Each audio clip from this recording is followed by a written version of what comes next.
Hello everyone, मैं बीना भट्ट आप सबका स्वागत करती हूं अपने यूट्यूब चैनल इतिहास अध्ययन में।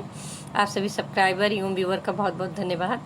और जैसे कि संडे है तो आपका मॉडर्न हिस्ट्री का ही टर्न है। और कल के मॉक टेस्ट में देखा होगा आपने 10 क्वेश्चन थे, तो उसी तरह आज के भी मॉक टेस्ट में 10 क्वेश्चन होंगे। और जैसा कल के मॉक टेस्ट में मैंने बोला था कि अब क्या है कि कोई टॉपिक वाइज या किसी चैप्टर विशेष से नहीं है, और जो भी क्वेश्चन है आपके मिक्स हैं, सभी चैप्टर से कुछ ना कुछ क्वेश्चन है। तो आइए स्टार्ट करते हैं हम आज का मॉक टेस्ट। आज के मॉक टेस्ट का पहला क्वेश्चन है। पहले क्वेश्चन में क्या दिया कि नीचे 4 उद्योग दिए गए हैं जो कि अंग्रेजी शासन के अवधि में विकसित हुए हैं। अब वो 4 उद्योग कौन से हैं?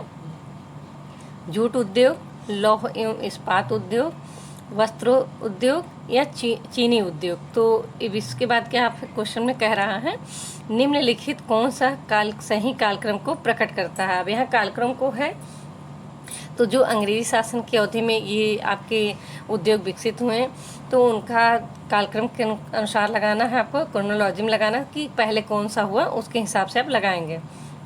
तो जैसा कि हम देखते हैं कि सबसे पहले आपका ये उद्योग शुरू हुआ था, वस्त्र उद्योग था। तो इसमें उन लोगों ने स्थापित किया जो कि सर्वप्रथम देखा जाए तो 1818 में कलकत्ता में एक मिल की स्थापना हुई थी। और आगे चल के ये बात अलग है कि उसे आप और ही ले लें तो ज़्यादातर वस्त्र उद्योग मुंबई में ही विकसित हुआ, केंद्रित रहा। और फिर उसके बाद आप देखते हैं कि आपका जो बंगाल के श्रीरामपुर में के निकट रिसरा था, वहाँ पे 1855 में जूट उद्योग का आरंभ होता है। फिर आप देखते हैं कि लौह एवं इस्पात उद्योग जो कि आपका टाटा जी का था, जमशेदजी टाटा जी ने 1907 में जमशेदपुर बिहार में टेस्को की स्थापना की थी। तो इस तरह से अब आप देखेंगे तो पहले आपका आता है जूट उद्योग, फिर आपका आता नहीं पहले आपका आता है वस्त्र उद्योग, फिर आएगा जूट उद्योग, फिर आता है लौह एवं इस्पात और चौथा आता है चीनी उद्योग। तो इस तरह से हम देखेंगे तो हमारा जो सही उत्तर होगा वो आपका ऑप्शन ए होगा, क्योंकि पहले 3 हैं वस्त्र उद्योग, फिर एक है आपका जूट उद्योग, फिर लौह इस्पात उद्योग और फिर चीनी उद्योग। तो ये सब क्या है कि अंग्रेजी शासन में अवधि में विकसित हुए उद्योग थे जो कि हमने क्रोनोलॉजी के क्रम में देखा, टर्म में देखा, कालक्रम के अनुसार हमने देखा। अब हम देखते हैं क्वेश्चन नंबर 2। क्वेश्चन नंबर 2 में है फिटले कमीशन का संबंध था। पूछ क्या रहा कि फिटले कमीशन का संबंध था श्रम से, मध्यवर्गीय बेकारी से या उद्योगों से। तो आप देखेंगे कि फिटले कमीशन का संबंध जो था वह आपका श्रम से था। और यहाँ पे अगर हम देखें आपका कि मध्यवर्गीय बेकारी से, तो मध्यवर्गीय बेकारी में भी था। जैसे कि यहाँ आप देख रहे हैं इससे संबंधित जो समिति थी वो आपकी थी स्प्रो समिति, और ये आपका क्या कहते हैं मध्यवर्गीय बेकारी की जांच के लिए गठित की गई थी, जो कि आपकी 1934 में गठित की गई। इसने अपनी जो है रिपोर्ट 1935 में सरकार को दी थी। तो मध्यवर्गीय बेकारी, और ये आप देखेंगे कि आपका उद्योगों से संबंधित, तो उद्योगों के संबंधित जो आपकी समिति थी वह थी आपकी हॉलैंड समिति, जो कि 1916 में गठित की गई थी। तो इसने उद्योगों से संबंधित सिफारिशें दी थी। अब हम देखेंगे क्वेश्चन नंबर 3। क्वेश्चन नंबर 3 में है कि भारत एवं यूरोप के बीच प्रथम समुद्री टेलीग्राफ सेवा किस गवर्नर जनरल के काल में विकसित हुई। अब यहाँ पे आप देखेंगे कि आपसे पूछ क्या रहा कि समुद्री टेलीग्राफ सेवा, और एक क्वेश्चन आपका आता है कि सर्वप्रथम टेलीग्राफ सेवा कब स्टार्ट की गई। पर यहाँ पे आप देख रहे हैं कि क्वेश्चन में है कि समुद्री डाक सेवा कब स्टार्ट की गई। तो पहले है कि आपके ऑप्शन है सर जॉन मार्शल, फिर आपका आता है लॉर्ड डलहौजी या लॉर्ड मेयो। तो इस तरह से इसका देखेंगे तो इसका सही उत्तर है आपका सर जॉन लॉरेंस। और सर जॉन लॉरेंस के समय में क्या था कि आपकी डाक सेवा जो है समुद्री टेलीग्राफ सेवा स्टार्ट हुई थी। और यहीं पे आप देखते हैं कि लॉर्ड डलहौजी के समय में, तो अगर इस तरह से क्वेश्चन आएगा कि सर्वप्रथम डाक सेवा कब, टेलीग्राफ सेवा कब शुरू हुई थी, तो आपका लॉर्ड डलहौजी के समय में। और लॉर्ड मेयो के समय में देखे जाए तो जो आपका लाल सागर से होके टेलीग्राफ सेवा शुरू करने का हो वह क्वेश्चन बनता है। तो इस चीज़ को ध्यान रखिए कि क्वेश्चन में पूछ क्या रहा। जैसे कि क्वेश्चन में आपने देखा तो सर जॉन मार्शल, जिनका शासन, जो कि बंगाल के जो कि यहाँ के गवर्नर जनरल थे, तो उनका शासनकाल है आपका 1864 से 1868। इनका काल देखेंगे तो 1864 से 1868 आता है। और इनके समय में ही प्रथम समुद्री टेलीग्राफ सेवा प्रारंभ हुई थी। फिर आप देखते हैं लॉर्ड डलहौजी। तो लॉर्ड डलहौजी के समय में जैसे कई चीज़ें हुई थी, शिक्षा संबंधी सुधार हुआ, या आपका रेलवे लाइन, उसी के काल में प्रथम रेल लाइन सेवा शुरू हुई थी, या विद्युत तार टेलीग्राफ सेवा प्रारंभ हुआ था। और लॉर्ड मेयो, जिसका समय में क्या कहते हैं, लाल सागर से होकर तार व्यवस्था को प्रारंभ किया गया था। तो लॉर्ड मेयो का शासनकाल आपका 1869 से 1872 था। और इसके समय में एक आता है कि जनगणना का जो कार्य था प्रारंभ हुआ था। और नियमित जनगणना आपसे पूछ ले तो लॉर्ड रिपन आता है, पर प्रथम जनगणना पूछ लेता है तब आपका लॉर्ड मेयो होता है। और इसी तरह से पूछ लिए आपसे क्वेश्चन बन सकता है कि पोर्ट ब्लेयर में किस गवर्नर जनरल की हत्या कर दी गई थी, तब आपका सही उत्तर होगा लॉर्ड मेयो। और लॉर्ड मेयो के जो शासनकाल हमने बताया आपने 1869 से 1872। इसी तरह आप लॉर्ड डलहौजी का देखते हैं तो शासनकाल जो है आपका वो 1848 से 1856 था। तो इस तरह से हमने इस क्वेश्चन के अंतर्गत जो तीनों ऑप्शन में आपके गवर्नर जनरल थे उनसे भी संबंधित देखा, उनके शासनकाल देखा। और ये जो आपका क्वेश्चन है कि प्रथम समुद्री टेलीग्राफ सेवा, तो सन जॉन मार्शल, प्रथम टेलीग्राफ सेवा लॉर्ड डलहौजी, प्रथम टेलीग्राफ सेवा लाल सागर से होकर तो लॉर्ड मेयो। अब हम देखेंगे क्वेश्चन नंबर 4। क्वेश्चन नंबर 4 में है कि निम्नलिखित में से, क्वेश्चन नंबर 4 है कि निम्नलिखित में से किसने लॉर्ड रिपन को भारत के उद्धारक की संज्ञा दी और उसके शासनकाल को भारत में स्वर्ण युग का आरंभ कहा। तो यहाँ पे आप देखेंगे कि क्वेश्चन क्या है कि लॉर्ड रिपन को किसने भारत के उद्धारक, यहाँ भारत के उद्धारक की संज्ञा दी और उसके शासनकाल को भारत में स्वर्ण युग का आरंभ कहा। तो ये आपके सामने ऑप्शन है फ्लोरेंस नाइटिंगेल, कर्नल ओलकॉट या कार्ल मार्क्स। तो इसका सही उत्तर है आपका फ्लोरेंस नाइटिंगेल। इन्होंने ही जो है आपको लॉर्ड रिपन को भारत के उद्धारक की संज्ञा दी और उनके शासनकाल को भारत में स्वर्ण युग का आरंभ कहा। अगर आपसे इस तरह पूछ लेता किस कांग्रेसी ने या भारतीय राष्ट्रीय कांग्रेस के किस अधिवेशन में कहा गया कि रिपन भारतीय वायसराय में सबसे अधिक लोकप्रिय था, तो इसका उत्तर होगा कि मदन मोहन मालवीय जी ने भारतीय राष्ट्रीय कांग्रेस के 1909 के अधिवेशन में कहा कि रिपन भारतीय वायसराय में सबसे अधिक लोकप्रिय था।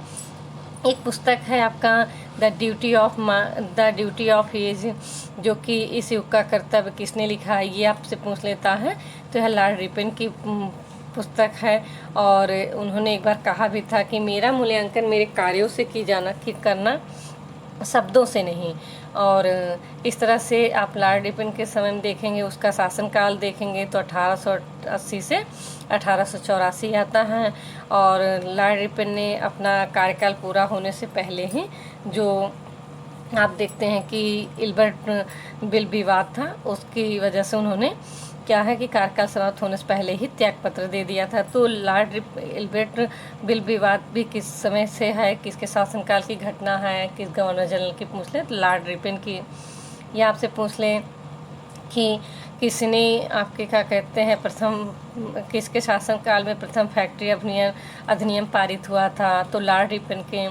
प्रथम वास्तविक और जनगणना या नियमित जनगणना तो भी आपका लॉर्ड रिपन के समय में होगा। तो इस तरह से देखेंगे तो लॉर्ड रिपन से संबंधित बहुत सारे फैक्ट हो जाते हैं।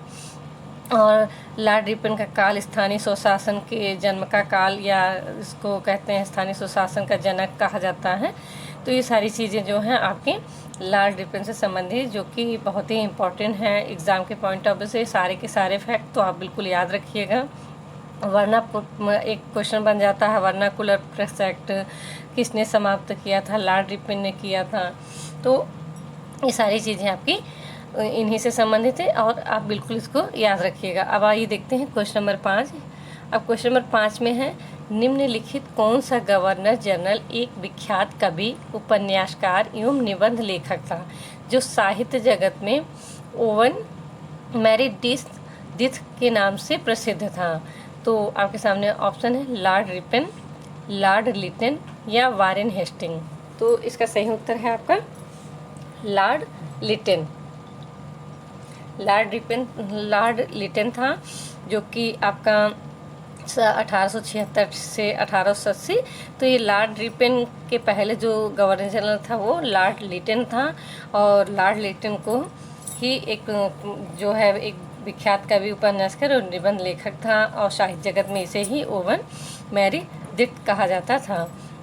और यहाँ पे आप लॉर्ड रिपन से संबंधित देखें, अभी से आपने देखा कि लॉर्ड रिपन ने जैसे कि वर्नाकुलर प्रेस एक्ट को समाप्त किया था, तो उसे लागू करने वाला कौन था? आपका लॉर्ड लिटन था।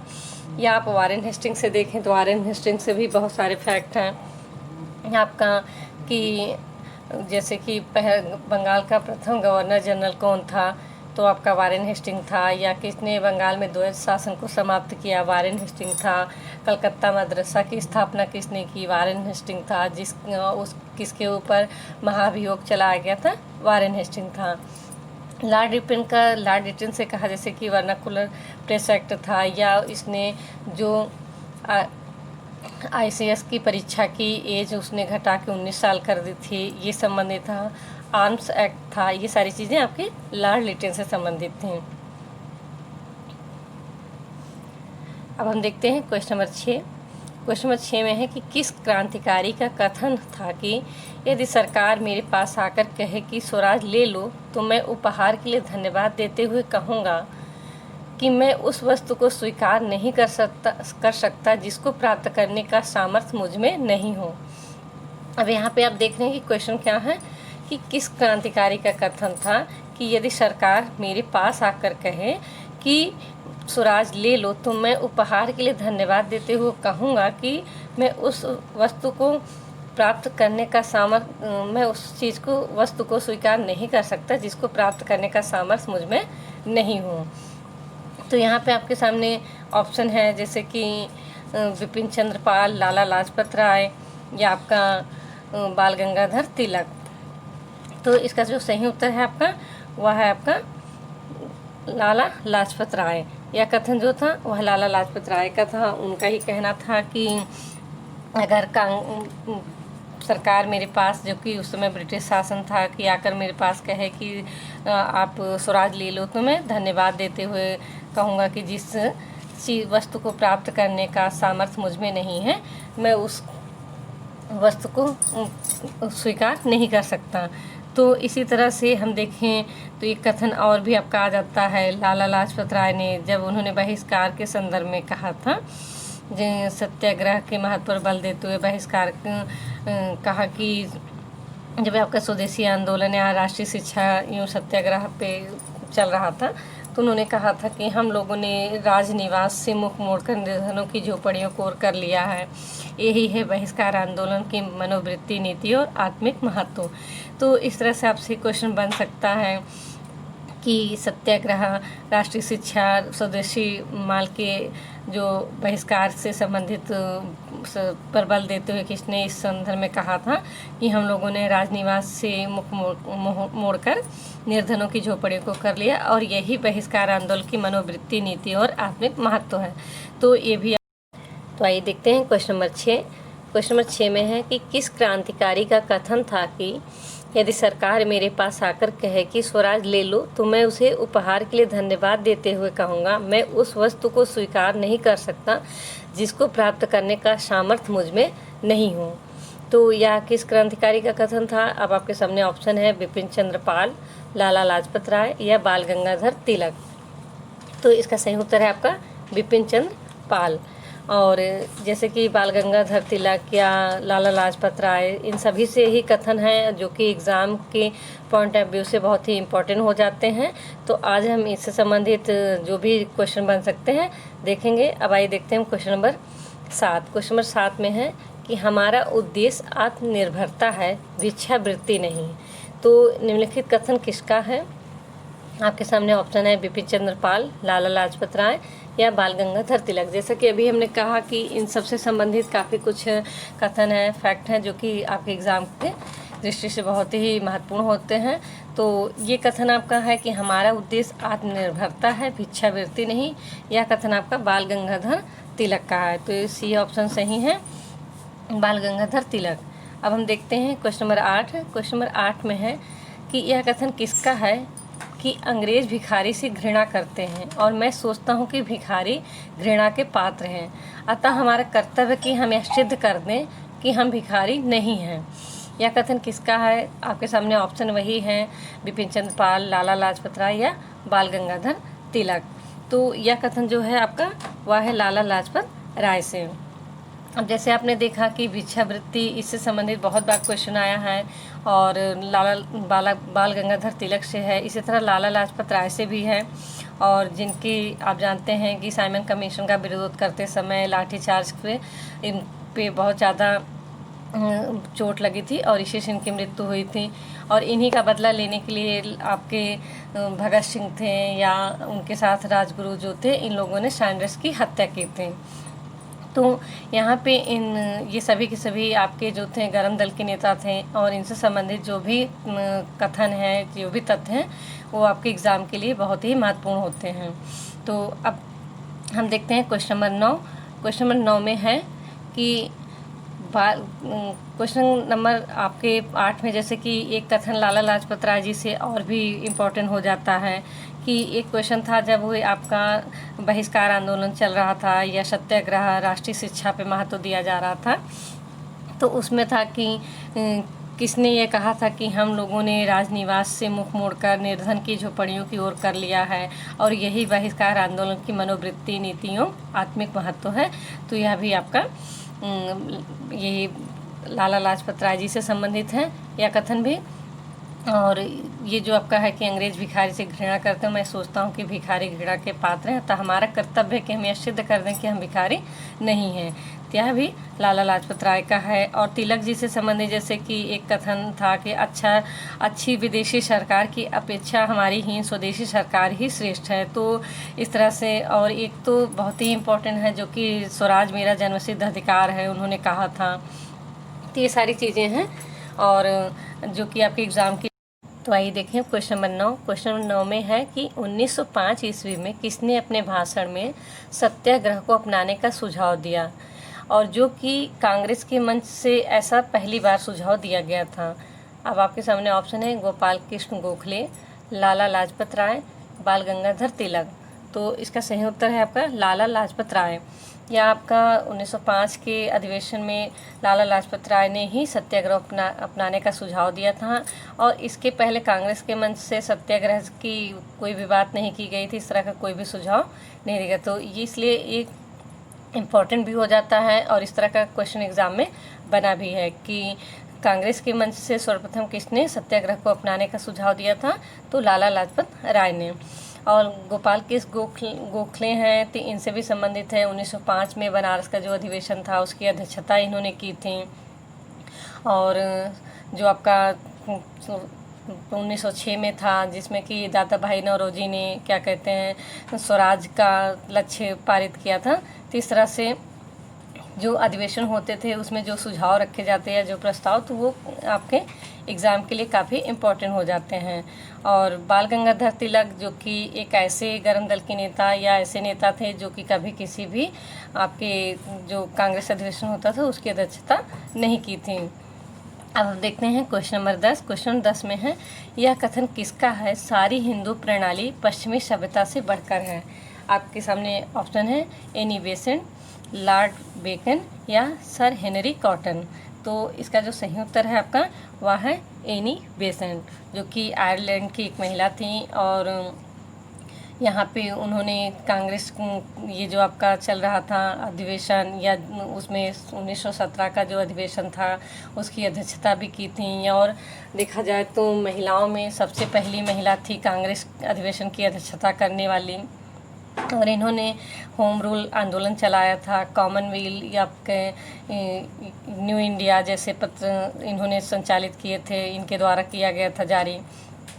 तो ये सारी चीज़ें इनसे जुड़ी हैं। और आपका जैसे कि ये क्वेश्चन बनता है कि ये लॉर्ड बेकन से और आपके सर हेनरी कॉटन से, तो इस तरह से ये सारी चीज़ें भी आपकी इम्पोर्टेंट हो जाती हैं।